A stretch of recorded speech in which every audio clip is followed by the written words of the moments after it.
बिस्मिल्लाहिर्रहमानिर्रहीम। The English to Pashto लर्निंग्स د کوونکو نن می په دې کلاس کې ستاسو د پاره د انګلیش کنورسیشن راوړې. ډیر زبردست کنورسیشن دی. که غواړئ چې خپل انګلیش ښه کړئ نو دې کنورسیشن ته دې سنټنسز ته په توجه سره غوږ کېږدئ او دا تر اخره پورې وګورئ. ګورئ اولنۍ که تاسو ته زه جمله ووایم I am opening my notebook. I am opening my notebook. زه خپل کتاب کولاوم. زه خپل کتاب خلاصوم. I am opening my notebook. She is folding her clothes. هغه خپلې جامې راټولوي. یعنې تاسو جامې کله قد په قد باندې څوک راټولوي دغې ته په انګلیش کې وایي folding. She is folding her clothes. هغه خپلې جامې راټولوي یا تاووي. بیا چې بل کم سنټنس دی هغه دی he is cleaning his shoes. هغه خپل بوټان پاکوي. He is cleaning his shoes. هغه خپل بوټان پاکوي.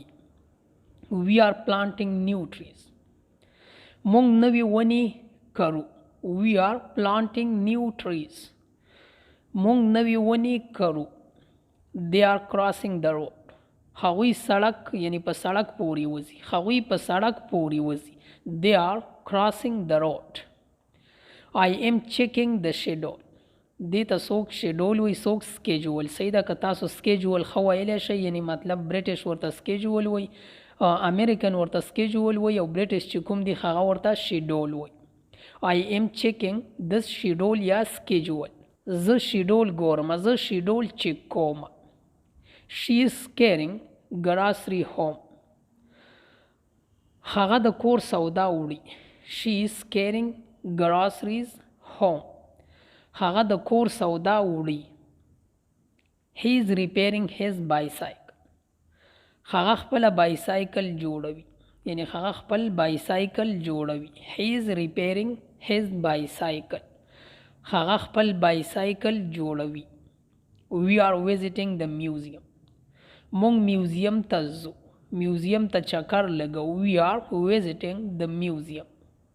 مونږ میوزیم ته ځو. They are enjoying the view. هغوی له منظرونو خوند اخلي. They are enjoying the view. هغوی له منظرونو خوند اخلي. I am polishing the table. زه میز یعنی پالش کوم زلا کوم. یې صحیح ده چمک دی وباسم. I am polishing the table. She is arranging the books. هغې کتابونه منظموي. She is arranging the books. هغه کتابونه منظموي. He is feeding the chickens. هغه چرګانو ته خوراک ورکوي. He is feeding the chickens. هغه چرګانو ته خوراک ورکوي. We are learning together. مونږ یو ځای زده کړه کوو. We are learning together. مونږ یو ځای زده کړه کوو. They are practicing every day. هغوی هره ورځ تمرین کوي. پریکټس کوي. They are practicing every day. I am sharpening my pencil. زه خپل پنسل تیزوم یعنی تیره کوم. صحیح ده. I am sharpening my pencil. زه خپل پنسل تیره کوم. She is watering the flowers. هغې ګلونو ته اوبه ورکوي. She is watering the flowers. هغې ګلونو ته اوبه ورکوي. He is painting the wall. هغه دیوال رنګ کوي. He is painting the wall. هغه دیوال رنګ کوي. We are discussing the lesson. مونږ د درس په اړه خبرې کوو. ډسکس کوو. We are discussing the lesson. مونږ د درس په اړه خبرې کوو. They are waiting patiently. هغوی په صبر انتظار کوي. They are waiting patiently. هغوی په صبر انتظار کوي. I am packing my bag. زه خپله بوجه یعنی بیگ چې کوم دی تیاروم پیک کوم. I am packing my bag. She is opening the package. هغه بسته خلاصوي. She is opening the package. هغه بسته خلاصوي کولاوخي. He is checking the engine. هغه انجن ګوري. He is checking the engine. هغه انجن ګوري. We are preparing lunch.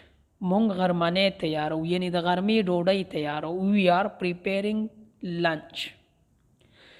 They are decorating the hall. هغوی تالار سنگاروي یعنی حال سنگاروي. They are decorating the hall. I am saving my money. زه خپلې پیسې سموم. سیو کوم جمع کوم. تاسو ویلی شئ زه خپلې پیسې جمع کوم. I am saving my money.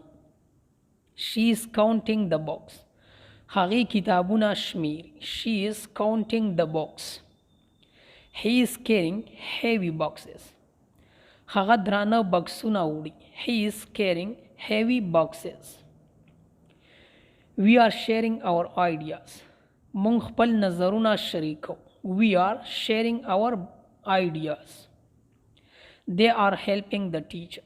هغوی له ښوونکي سره مرسته کوي. They are helping the teacher. هغوی له ښوونکي سره مرسته کوي. I am reading the newspaper. زه ورځپاڼه لولم. newspaper لولم. صحیح ده. موږ ورته اخبار هم وایو. I am reading the newspaper. زه ورځپاڼه لولم. She is watching the birds. هغې مرغان ګوري. She is watching the birds. هغې مرغان ګوري. He is collecting old coins. هغه زاړه سکې ټولوي یعنی جمع کوي. He is collecting old coins. We are exploring the city. مونږ ښار ګورو. We are exploring the city. مونږ ښار ګورو. They are enjoying the weather. هغوی له هوا خوند اخلي. له موسم خوند اخلي. They are enjoying the weather. I am following your advice. زه ستا مشوره تعقیبوم. following دی صحیح ده. I am following your advice. دا ټکي ما ته سم نه ښکاري. She is preparing for exams. هغه د ازموینو تیاری نیولې ده یعنی تیاری کوي. د امتحانونو تیاری کوي. She is preparing for exams. He is solving the puzzle. هغه معما حل کوي. He is solving the puzzle. We are organized the event. مونږ پروګرام تنظیمو. We are organizing the event. مونږ پروګرام تنظیمو. They are welcoming visitors. هغوی لیدونکي هرکلی. هغوی د لیدونکو هرکلی کوي. د چکر لګولو هرکلی کوي. چا چې چکر لګولی ویزیټر دی. صحیح ده. سیالګر چې ورته وایي. They are welcoming visitors. هغوی د لیدونکو هرکلی کوي. I am learning every day. زه هر ورځ زده کړه کوم. I am learning every day. She is improving her English. هغې خپله انګلیسي ښه کوي. She is improving her English. هغه خپله انګلیسي ښه کوي. He is achieving good results. هغه ښه نتیجې ترلاسه کوي. ښه ریزلټ ترلاسه کوي. He is achieving good results. هغه ښه نتیجې ترلاسه کوي. We are building strong habits. مونږ قوي عادتونه جوړو. We are building strong habits. مونږ قوي عادتونه جوړو. They are working very hard. هغوی ډیر سخت کار کوي. They are working very hard. هغوی ډیر سخت کار کوي. I am following my dreams. زه خپل خوبونه تعقیبوم. I am following my dreams. زه خپل خوبونه تعقیبوم. She is reaching her goals. هغه خپل هدفونه ترلاسه کوي. خپلو هدفونو ته رسي. She is reaching her goals. هغه خپل هدفونه ترلاسه کوي. He is making progress daily. هغه هر ورځ پرمختګ کوي. He is making progress daily. هغه هر ورځ پرمختګ کوي. We are creating new opportunities. مونږ نوې موقع جوړو. We are creating new opportunities. مونږ نوې موقع جوړو پیدا کوي. They are planning their future. هغوی خپل راتلونکی پلانوي. They are planning their future. هغوی خپل راتلونکی خپل فیوچر پلانوي. همدا و د نن ورځې وړوکی شان کلاس تاسو دپاره که ژوند وي راځم به د بل نوي کلاس سره. تر د بل کلاسه پورې د لوی الله په امان. والسلام.